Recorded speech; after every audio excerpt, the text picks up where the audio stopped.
ज्योतिरादित्य सिंधिया के शपथ ग्रहण करने के कुछ घंटे बाद ही उनका फेसबुक अकाउंट हैक हो गया और उस पर बीजेपी और मोदी सरकार के विरोध में सिंधिया द्वारा दिए बयान वायरल होने लगे।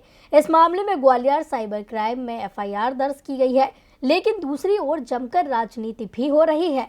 तो क्या है सिंधिया के अकाउंट हैक का पूरा मामला, देखिए ये रिपोर्ट। जैसे ही सिंधिया समर्थकों को पता चला कि ज्योतिरादित्य सिंधिया के फेसबुक से सिंधिया के ही बीजेपी विरोधी पुराने बयान वायरल हो रहे हैं, एकाएक हड़कंप मच गया। सिंधिया समर्थक पूर्व विधायक रमेश अग्रवाल ने इस मामले में साइबर क्राइम में एफआईआर दर्ज कराई। रमेश अग्रवाल ने इस बारे में डीबी लाइव से विस्तार से चर्चा की। पूर्व विधायक और सिंधिया के कट्टर समर्थक रमेश अग्रवाल जी हमारे साथ हैं। हम उन्हीं से जानते हैं कि जो सिंधिया जी का अकाउंट हैक हुआ और जो उन्होंने एफआईआर दर्ज कराई है, क्या है पूरा मामला।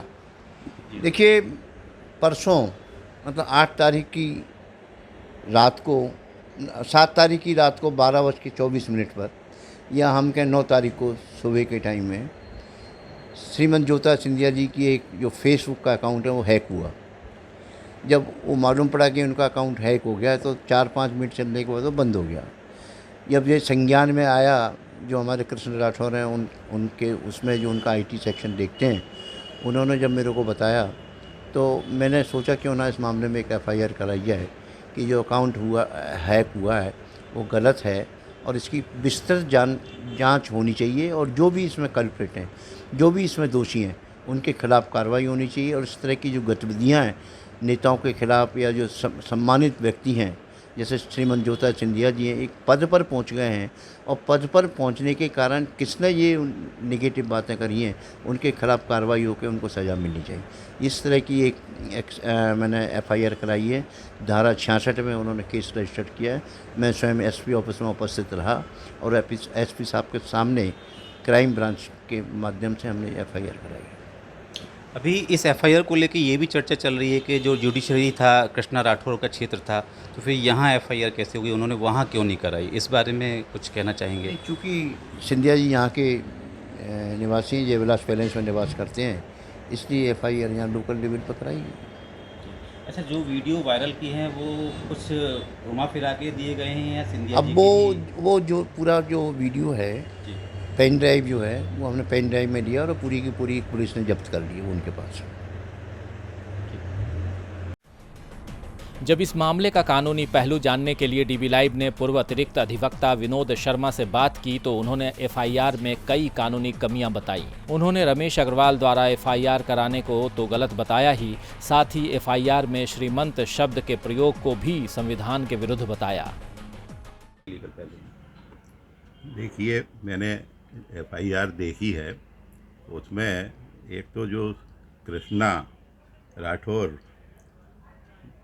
जिसने सिंधिया जी का फेसबुक आईडी जो चला रहे थे, उनकी अकाउंट से हैक होना उन्होंने बताया है। तो ग्वालियर में एफआईआर लॉन्च ना होकर जिस स्थान पे वो कृष्णा जी रहते हैं वहाँ पे उनको करना चाहिए। दूसरा, रमेश अग्रवाल जी ने जो एफआईआर लॉन्च की है वो गलत की है, क्योंकि जुरिडिक्शन जहाँ से हैक हुआ है वो कृष्णा राठौर का बताया गया है। रमेश अग्रवाल ने एफआईआर में श्रीमंत ज्योतिरादित्य सिंधिया शब्द का उपयोग किया है, वो भी गलत है, क्योंकि श्रीमंत या महाराजा अब कहीं भी नहीं रहे हैं जो अपने आप को नहीं लिख सकते हैं।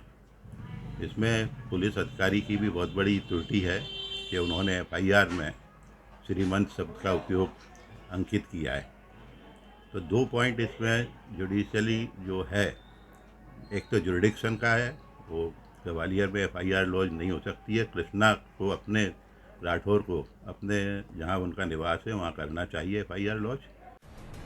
तो इस पूरे मामले में जहां कांग्रेस एफआईआर को लेकर प्रश्न खड़े कर रही है, तो साथ ही ये भी कह रही है कि जो बयान वायरल हुए हैं वो किसी और के नहीं बल्कि खुद सिंधिया के हैं, जिन्हें झुठलाया नहीं जा सकता। वहीं बीजेपी इस गड़बड़ झाला को कांग्रेस का षड्यंत्र बता रही है। इसी बीच एफआईआर में सिंधिया के नाम के साथ श्रीमंत लिखकर संविधान के अनुच्छेद 16 का उल्लंघन करना पुलिस की लापरवाही भी उजागर कर रहा है। अब जांच में पुलिस कहां तक पहुंचती है ये तो आने वाला वक्त बताएगा। डीवी लाइव के लिए ग्वालियर से गजेंद्र इंगले की रिपोर्ट।